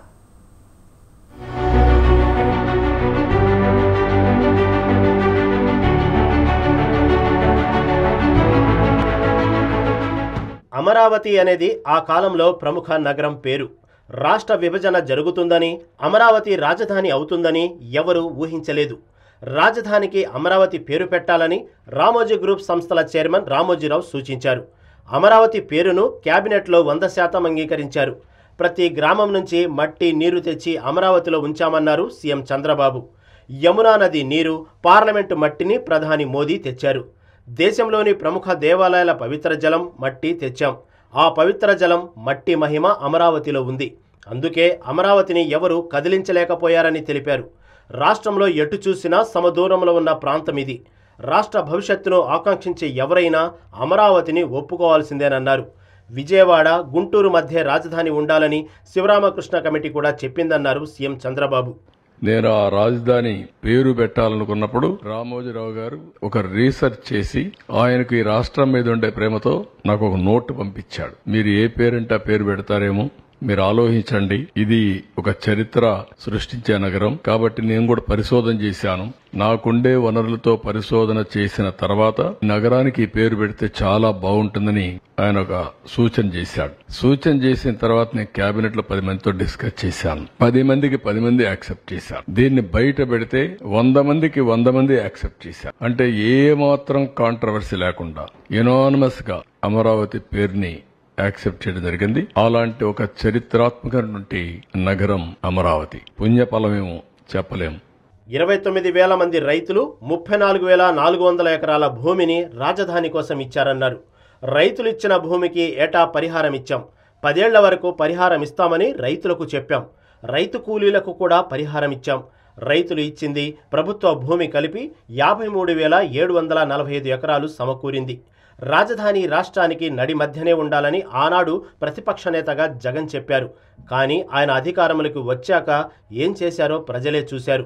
దేశంలో ఏ నగరానికి లేని సౌలభ్యత అమరావతికి ఉంది. ఇన్ని కిలోమీటర్ల రివర్ ఫ్రంట్ ఎక్కడా లేదు. ఒకవైపు గోదావరి, మరోవైపు కృష్ణ, 2 నదుల అనుసంధానంతో ఎప్పుడూ ఫ్రెష్ వాటర్ అందుబాటులో ఉంటుందని సీఎం చంద్రబాబు తెలిపారు. ఇక్కడికి వచ్చినప్పుడు నారాయణ గారు మంత్రి, చాలాసార్లు ఆలోచించాం. నారాయణ పంపించేవాడిని, ఏం చేద్దాం అని ఆలోచించాం. కడాని ఇక్కడ కొంతమంది ల్యాండ్ ఇవ్వడానికి సిద్ధంగా ఉన్నారు అనేది ఫస్ట్ స్టెప్. అది అయిన తర్వాత ఆలోచించాం, ల్యాండ్ ఇవ్వడానికి సిద్ధంగా ఉన్నారు, ఎట్లా ఇవ్వాలి, ఏ రేటుకు కొనాలి. మా దగ్గర డబ్బులు లేవు. ఎప్పటికే 15,000 కోట్లు డెఫిసిట్ ఫైనాన్స్. మేము మాట్లాడుకోనంగా అటా డెవలప్ చేసి ల్యాండ్ పూలింగ్ అనే ఆలోచన వచ్చింది. ఆ ల్యాండ్ పూలింగ్ అనే ఆలోచన సాధ్యమా? ఇది ఒక ఇండస్ట్రీ పెట్టాలంటే ఒక 20 ఎకరాలు 30 ఎకరాలు ల్యాండ్ ఎక్విజిషన్ చేయాలంటే గవర్నమెంట్ ఆఫ్ ఇండియా ఇచ్చినట్టు కొత్త రూల్స్ అన్నీ పాటిస్తాం. ఒక ఇరిగేషన్ ప్రాజెక్ట్ చేయాలంటే ఎంత కష్టపడ్డా మనం చూసాం. కానీ నాకు ఒక సంతోషం, నేను కట్టిన ఏ ప్రాజెక్ట్ అయినా మీరు తీసుకుంటే విన్ విన్ సిచ్యువేషన్లో ముందుకు పోయా. నేను ఒకటే మనసులో పెట్టుకున్నాను, ఒక ప్రాజెక్ట్ కడితే ఆ ప్రాజెక్ట్ వల్ల లబ్ధి పొందిన వాళ్ళు ఎంత ఆనందంగా ఉంటారో ఆ ప్రాజెక్టు వల్ల ఆస్తి నష్టపోయిన వాళ్ళు కూడా అంతే ఆనందంగా ఉండాలి. అంటే ఎక్కువ కాంపన్సేషన్ ఇవ్వాలి. అదే ఇచ్చాం. ఎక్కడా నా హయాంలో ఇరిగేషన్ ప్రాజెక్ట్స్కి కానీ, రోడ్డు ప్రాజెక్ట్స్కి కానీ, ఎయిర్పోర్ట్లకు కానీ ఎక్కడ గొడవనే మాట లేకుండా చేశాం. విభజన సమయంలో ఏపీకి లోటు బడ్జెట్ ఉందన్నారు సీఎం చంద్రబాబు. ప్రాజెక్టు ఏదైనా విన్ పరిస్థితిలోనే ముందుకు తీసుకెళ్లాలన్నారు. అమరావతిలో పెట్టుబడులు పెట్టేందుకు అనేక మంది ముందుకొచ్చారు. సింగపూర్ మాస్టర్ ప్లాన్ ఇచ్చింది. 9 విభాగాల్లో అమరావతి హబ్గా మారాలని ఆకాంక్షించాం. Financial, knowledge, tourism, electronic health city ప్రతిపాదించాం. పచ్చదనానికి ఎక్కువ ప్రాధాన్యత ఇచ్చాం. దేశంలో ఏ నగరానికి అమరావతిలా సౌలభ్యం లేదన్నారు.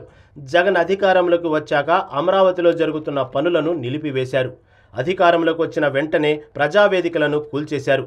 ఏ కట్టడం కట్టాలన్నా 10 సార్లు ఆలోచిస్తాం. అమరావతి రైతులను అనేక రకాలుగా అవమానించారు. రాజధాని కోసం భూములిచ్చిన రైతులు రోడ్డున పడ్డారు. అమరావతి రైతుల త్యాగాన్ని చరిత్ర గుర్తుపెట్టుకుంటుందన్నారు సీఎం చంద్రబాబు.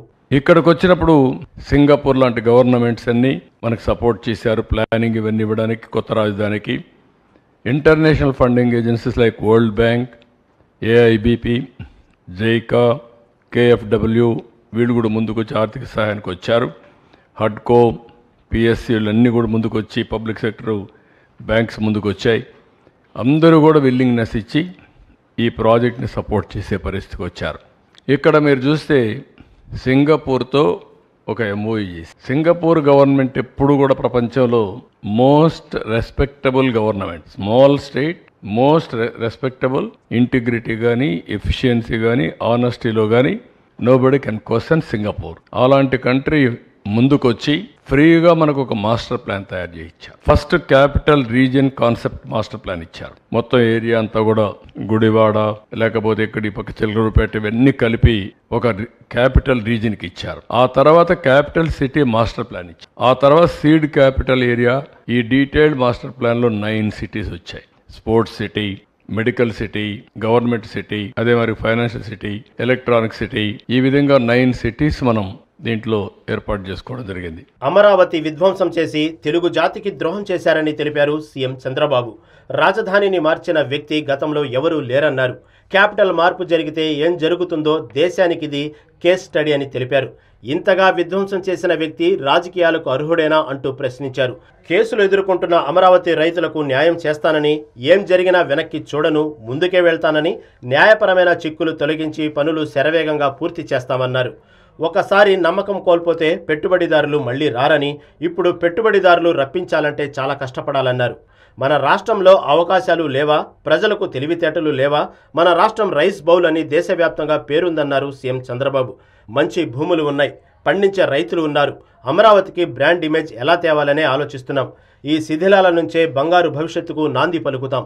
ఇక్కడ సంపద సృష్టి, ఉపాధి కల్పన, పేదరిక నిర్మూలన జరగాలన్నారు. అమరావతిలో పనులు మళ్లీ ప్రారంభమయ్యాయని అంచెలంచెలుగా పూర్తి చేస్తామన్నారు CM Chandrababu. Government of India capital gains exemption ఇచ్చారు రైతుల కోసం.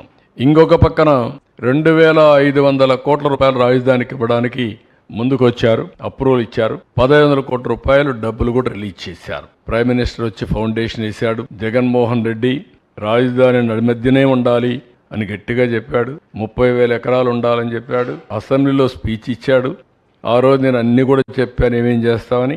అన్నిటికీ ఒప్పుకున్నాడు. ఇక్కడ ఇల్లు కట్టాడు. ఇల్లు కట్టినప్పుడు కూడా నాకు ఇల్లు లేదు, ఆయనకి ఇల్లు ఉందని చెప్పి గొప్పలు చెప్పుకున్నాడు. ఓట్లు వేయించుకున్నాడు. తర్వాత ఏం చేశారో మీరే చూస్తారంటే ఇది క్లియర్గా ఇక్కడే ఉండాలి, రాష్ట్రం మధ్యలో ఉండాలి, ఎలాంటి విభేదాలు ఉండకూడదు, అందరం కలిసి చేయాలని చెప్పిన పెద్ద మనిషి ఏం చేశాడో మీరే చూశారు.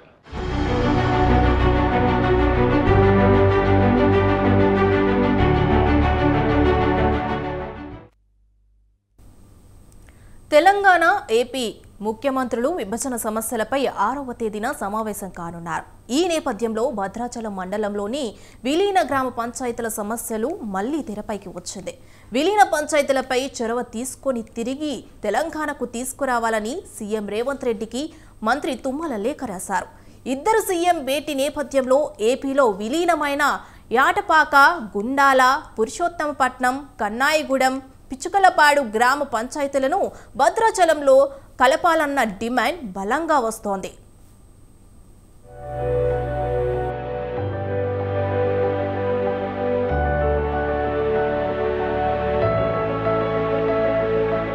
ఉమ్మడి ఆంధ్రప్రదేశ్ విభజన నేపథ్యంలో తెలంగాణలోని 7 మండలాలు ఏపీలో విలీనమయ్యాయి. భద్రాచలం పట్టణం మినహా మిగతా గ్రామాలు విలీనమయ్యాయి. శ్రీరాముడు కొలువైన రామాలయంతో టెంపుల్ టౌన్గా భద్రాచలం ఉంది. భద్రాచలం పట్టణం మినహా శివారు ప్రాంతం నుండి మండలం మొత్తం ఏపీలో విలీనమవ్వడంతో డంపింగ్ యార్డుకు కూడా స్థలం లేదు. దీంతో భద్రాచలం నుండి చర్ల ప్రధాన రహదారిలో ఎటపాక ఆంధ్రాలో కలపడంతో అంతర్రాష్ట్ర సరిహద్దు సమస్యలు ఎదురవుతున్నాయి. భద్రాచలం నుంచి చర్ల వెళ్లే వారి ప్రయాణ పరంగా, సాంకేతికంగా, పాలనాపరమైన సమస్యలు ఎదురవుతున్నాయి. భద్రాచలం రామాలయం దేవస్థానం భూముల పురుషోత్తపట్నం గ్రామంలో ఉండటంతో భూములపై ఆలయ అధికారులు పర్యవేక్షణకు పాలనాపరమైన ఇబ్బందులు తలెత్తుతున్నాయి. భద్రాచలం ఆనుకొని ఉన్న 5 గ్రామ పంచాయతీల ప్రజలు తమను తెలంగాణలో కలపాలంటూ పంచాయతీల్లో తీర్మానాలు చేశారు. ప్రజా విజ్ఞప్తులు దృష్టిలో పెట్టుకుని భౌగోళికపరమైన విభజనతో ఇబ్బందులు పడుతున్న 5 గ్రామ పంచాయతీలను 2 ముఖ్యమంత్రులు పరిపాలనా సౌలభ్యం, ప్రజా సంక్షేమం కోసం భద్రాచలంలో కలిపేలా నిర్ణయం తీసుకోవాలని ఆయా గ్రామాల ప్రజలు కోరుతున్నారు.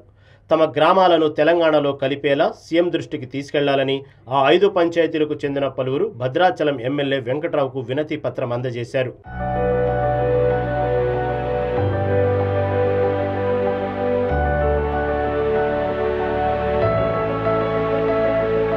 తెలంగాణ ఏపీ విభజనకు ముందు భద్రాచలం డివిజన్లో ఎటపాక, పురుషోత్తపట్నం, గుండాల, పిచ్చుకలపాడు, కన్నాయిగూడెం పంచాయతీలు అంతర్భాగంగా ఉండేవి.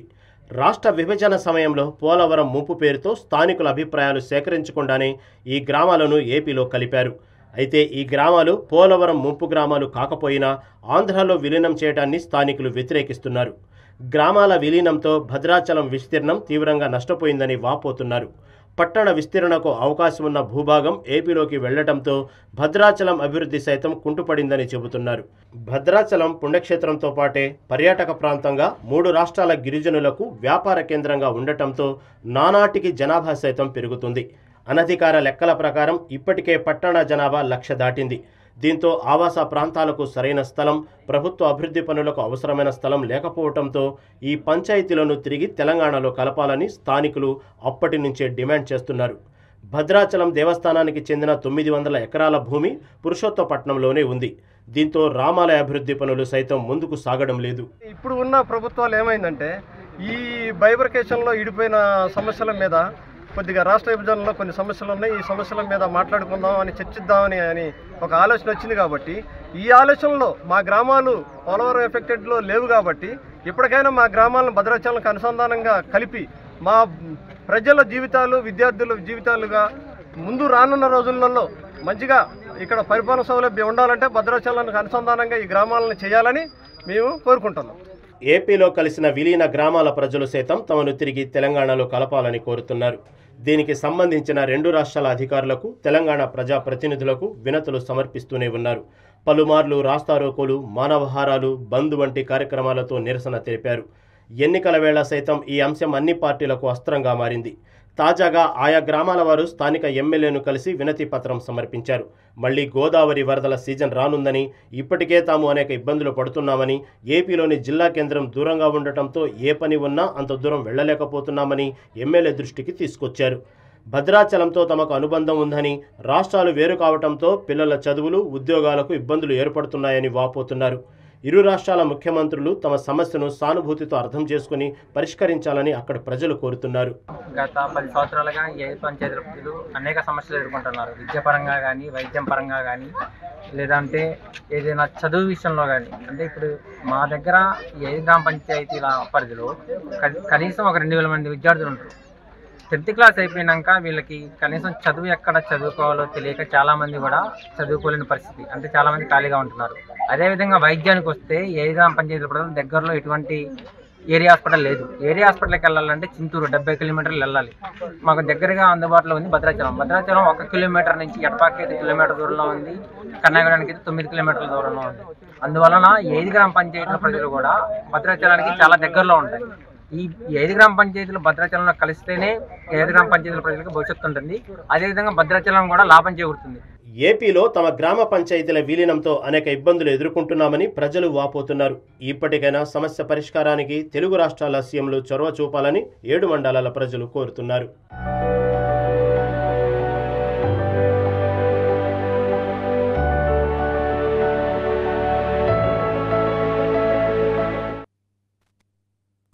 మన్యం వీరుడు అల్లూరి సీతారామరాజు జయంతి సందర్భంగా ఆయనకు ఏపీ సీఎం చంద్రబాబు నివాళి అర్పించారు. ఢిల్లీ పర్యటనలో ఉన్న సీఎం చంద్రబాబు అల్లూరి చిత్రపటానికి పూలమాలలు వేసి నివాళులర్పించారు. కార్యక్రమంలో ముఖ్యమంత్రి నారా చంద్రబాబుతో పాటు మంత్రులు, ఎంపీలు పాల్గొన్నారు. ఫీజుల రూపంలో దండిగా దండుకుంటున్న ప్రైవేట్ పాఠశాలల మాఫియా దోపిడీతో చిన్నారుల అయోమయంలో పడుతోంది. మేడ్చల్ జిల్లాలో ప్రైవేట్ స్కూల్ అధిక ఫీజును భరించలేని ఓ విద్యార్థి ప్రభుత్వ పాఠశాలలో చదివించాలనుకున్నాడు. అయితే ఈ క్రమంలోనే టీసీ ఇవ్వాల్సిందిగా కోరారు.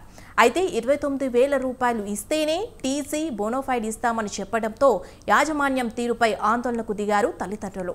అక్రమ వసూళ్లకు పాల్పడుతున్న ఎస్ఆర్డీకి స్కూల్ గుర్తింపును రద్దు చేయాలని డిమాండ్ చేశారు ఎన్ఎస్యుఐ మేడ్చల్ జిల్లా అధ్యక్షుడు అరుణ్ రెడ్డి. ప్రభుత్వ నిబంధనలకు వ్యతిరేకంగా పుస్తకాలు, యూనిఫామ్ పేర్లతో అక్రమ వసూళ్లకు పాల్పడుతున్నారని ఆరోపించారు. స్కూల్లోని ఓ గదిలో ఉన్న బుక్కులను పోలీసులకు అప్పగించారు. ఒక్క రంగంలోకి పోలీసులు దిగడంతో 3 రోజుల్లో టీసీ బోనాఫైడ్ అందజేస్తామని తెలిపారు స్కూల్ ప్రిన్సిపాల్.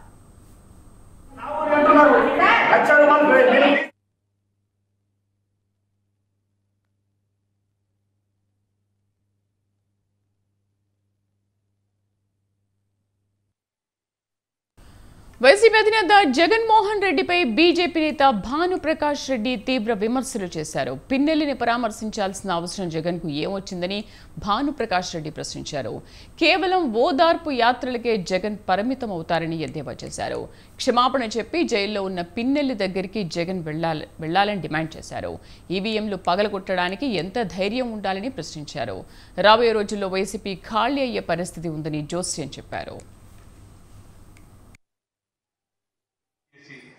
ప్రజా తీర్పుని నేలకేసి కొట్టినటువంటి తన పార్టీ ప్రజాస్వామ్యాన్ని కూనీ చేసి ప్రజా తీర్పుని నేలకేసి కొట్టినటువంటి తన పార్టీ కార్యకర్తని, నాయకుల్ని చూసేదని చెప్తున్నాడు. ఏంది జగన్మోహన్ రెడ్డి గారు? ప్రజా తీర్పుని అగౌరవపరిచినటువంటి వ్యక్తిని పార్టీని సస్పెండ్ చేయాలి. నువ్వు చెప్తే మంచి నాయకుడు, రాజకీయ నాయకుడు అయితే పార్టీని సస్పెండ్ చేయాలి. జైలుకి ఎందుకు పోతారంటే ఉన్న ఓదార్చేదానికి. ఏదైనా మహిళా హక్కుల కోసం పోరాడితేనో, రైతుల హక్కుల కోసం పోరాడితేనో, యువత ఉద్యోగ ఉపాధి అవకాశాల కోసం పోరాడి జైలుకి వెళ్తే ఎస్ పోయి చూసి వస్తే మంచిది. నువ్వు పోయేది ఎందుకయ్యా? అంటే నువ్వు ప్రజాస్వామ్యంలో, రాజకీయాల్లో ఏమి సందేశం ఇవ్వాలనుకుంటున్నావు నేటి యువతకి, రాజకీయ నాయకులకి? నేను నేలకేసి కొట్టండి, చెంపకేసి కొట్టండి, ఏదైనా సరే నా పార్టీలో ఉంటే నా పార్టీలో పెట్టుకుంటే భుజం మీద మోసుకుంటా. అయ్యా జగన్మోహన్ రెడ్డి గారు, నువ్వు ఓదార్పు యాత్రలకు మాత్రమే పరిమితమైపోతుంది.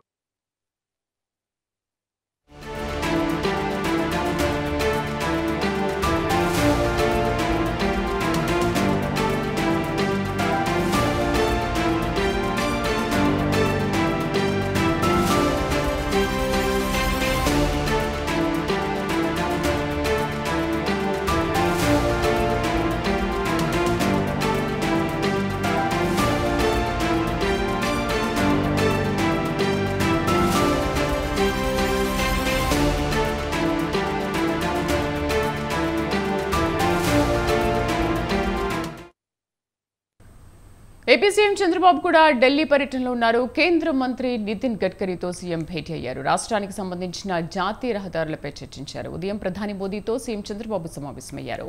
రాష్ట్రానికి ఆర్థిక సాయం, ఇతర అంశాలపై సుమారు అరగంట పాటు ప్రధానితో చర్చించారు. అంతకుముందు రాష్ట్రానికి చెందిన ఎన్డీఏ ఎంపీలతో కలిసి కేంద్ర మంత్రి పీయూష్ గోయల్ను కలిశారు. ఆయనతో వివిధ అంశాలపై మాట్లాడారు. మధ్యాహ్నం కేంద్ర మంత్రులు అమిత్ షా, శివరాజ్ సింగ్ చౌహాన్తో సీఎం భేటీ అవుతారు. సాయంత్రం కేంద్ర మంత్రులు మనోహర్ లాల్ ఖట్టర్, హర్దీప్ సింగ్ పురిలతో చంద్రబాబు సమావేశం కానున్నారు. వరుస సమావేశాలతో చంద్రబాబు బిజీగా గడపనున్నారు. ఆపై పలువురు పారిశ్రామికవేత్తలు, జపాన్ రాయబారితో సీఎం సమావేశం కానున్నారు. రేపు సాయంత్రం ఢిల్లీ నుంచి హైదరాబాద్కు సీఎం చంద్రబాబు పయనం కానున్నారు.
అటు తెలంగాణ సీఎం రేవంత్ రెడ్డి ఢిల్లీ పర్యటన కొనసాగుతోంది.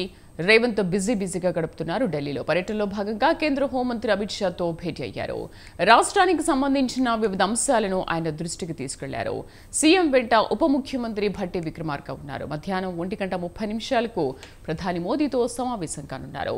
తెలంగాణకు సంబంధించిన పలు కీలక అంశాలను ప్రధాని దృష్టికి సీఎం తీసుకెళ్లనున్నారు. మరోవైపు మంత్రివర్గ విస్తరణ, పీసీసీ చీఫ్ నియామకంపై అధిష్టాన ముఖ్యులతో భేటీ అయ్యారు. ఈ రోజు కాంగ్రెస్ పెద్దలతో పాటు ప్రధాని మోదీతో కూడా భేటీ కానున్నారు.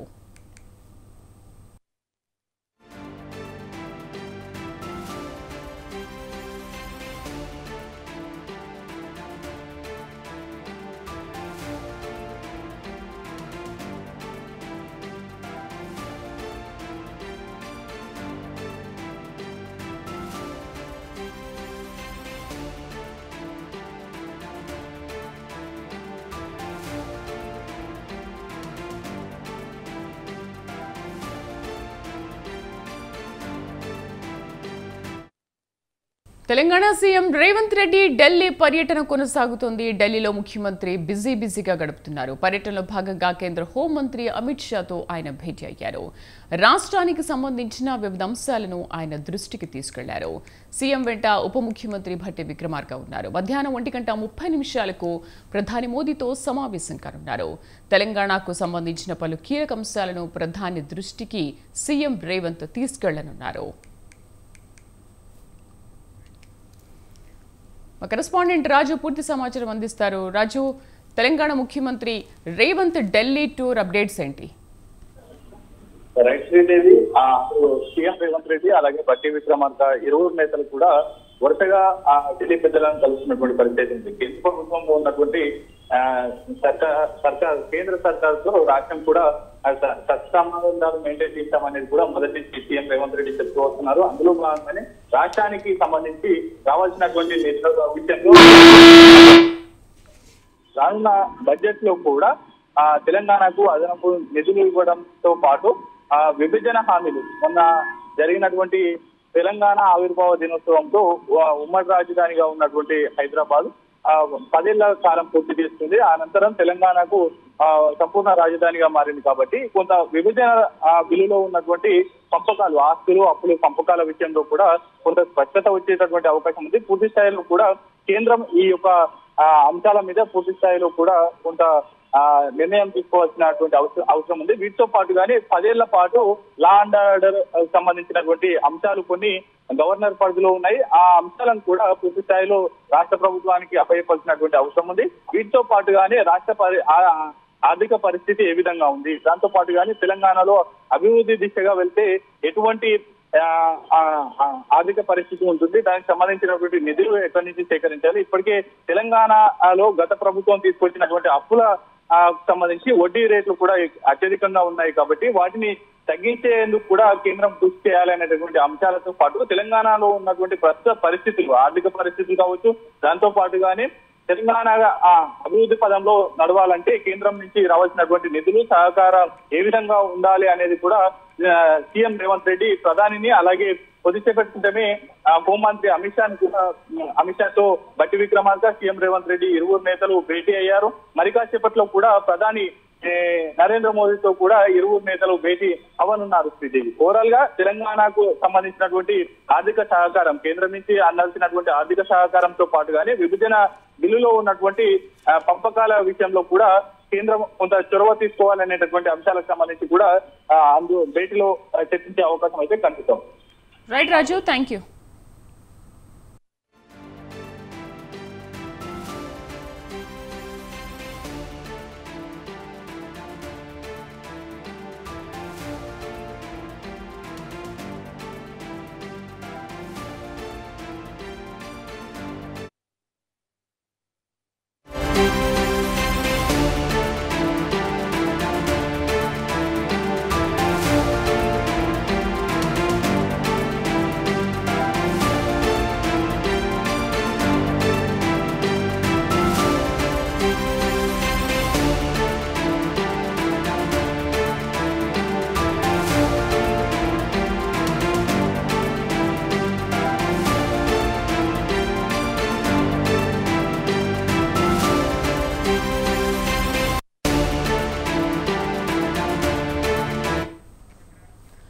రోహిత్ శర్మ నేతృత్వంలోని టీమిండియా జట్టు ప్రధాని మోదీతో భేటీ అయింది. ప్రధానితో కలిసి ఆటగాళ్లంతా అల్పాహారం చేశారు. ఈ సందర్భంగా ప్రతి క్రికెటర్ను మోదీ ఆప్యాయంగా పలకరించి అభినందనలు తెలిపారు.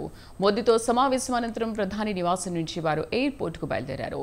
భారత క్రికెటర్లు నేరుగా ముంబైకి వెళ్తారు. సాయంత్రం 5 గంటలకు రోడ్ షో అనంతరం వాంఖడే వేదికగా సన్మానం జరగనుంది. బార్బడోస్ నుంచి బీసీసీ ఏర్పాటు చేసిన ప్రత్యేక విమానంలో టీమిండియా జట్టు ఇవాళ ఢిల్లీ చేరుకుంది. ఎయిర్పోర్ట్లో ఆటగాళ్లకు అభిమానులు ఘన స్వాగతం పలికారు. 13 ఏళ్ల తర్వాత మళ్లీ ఐసీసీ ట్రోఫీ గెలవడంతో టీమిండియా ఆటగాళ్ల ఆనందానికి అవధుల్లేవు. ఢిల్లీ ఎయిర్పోర్ట్ నుంచి ఐటీసీ మయూరా హోటల్కు వెళ్లిన టీం అక్కడి నుంచి నేరుగా ప్రధానిని కలిసేందుకు వెళ్లింది.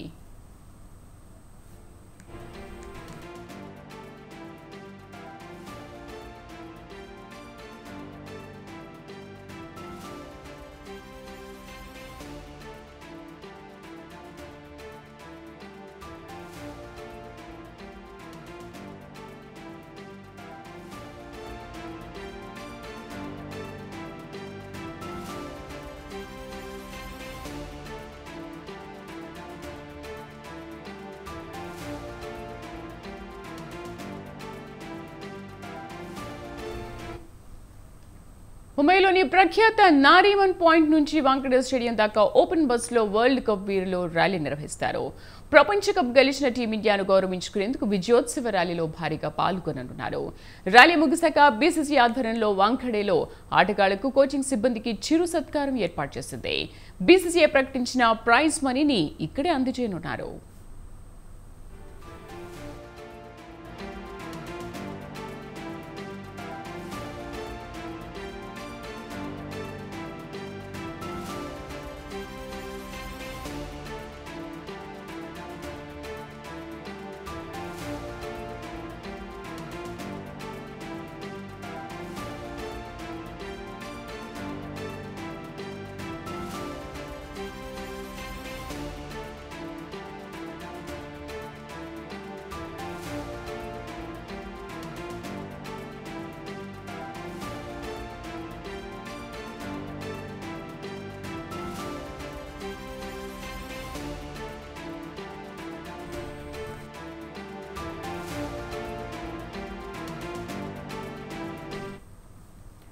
రోహిత్ శర్మ నేతృత్వంలోని టీమిండియా జట్టు ప్రధాని మోదీతో భేటీ అయింది. ప్రధానితో కలిసి ఆటగాళ్లంతా అల్పాహారం చేశారు.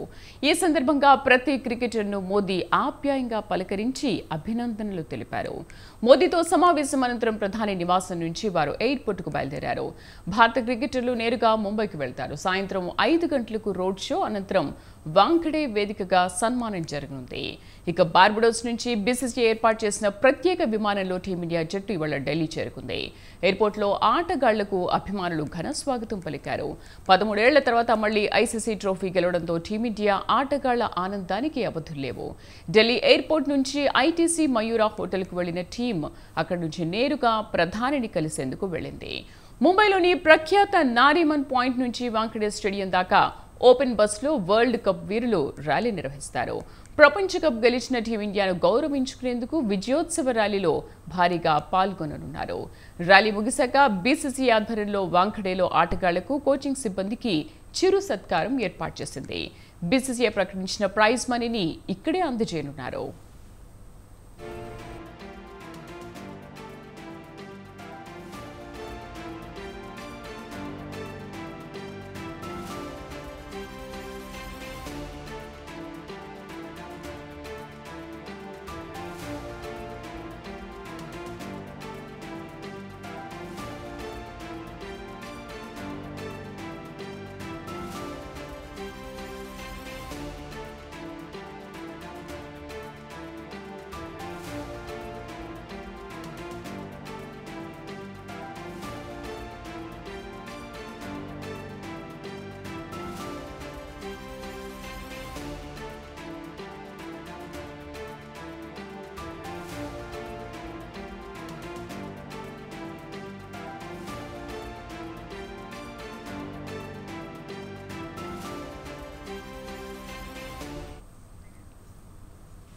మంత్రి నాదెండ్ల మనోహర్ మాట్లాడుతున్నారు. లైవ్ లో చూద్దాం.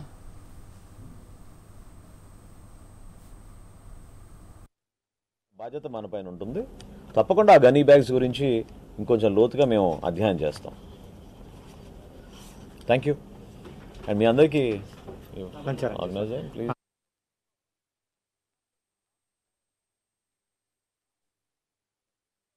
Joined Siddharth Jain garu, and of course Veerapandian garu has been here, and we need all your support raboye రోజుల్లో కూడా. Thank you.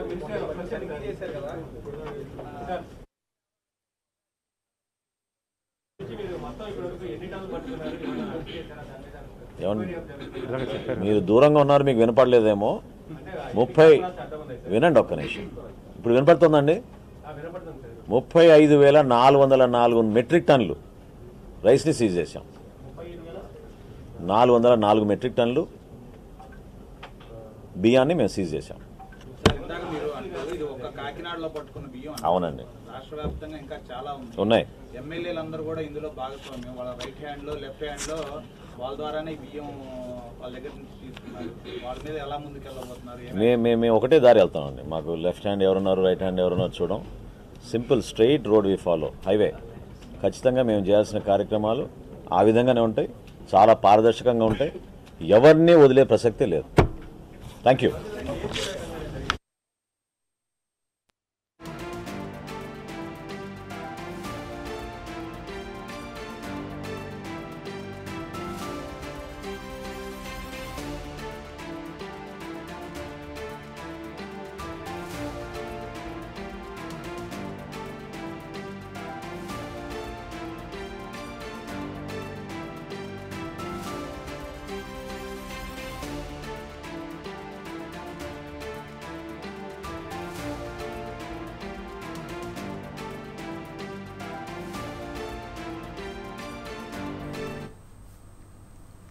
ఇవి బులెటిన్ విశేషాలు. మరిన్ని అప్డేట్స్తో మరో బులెటిన్లో మళ్ళీ కలుద్దాం. నమస్తే.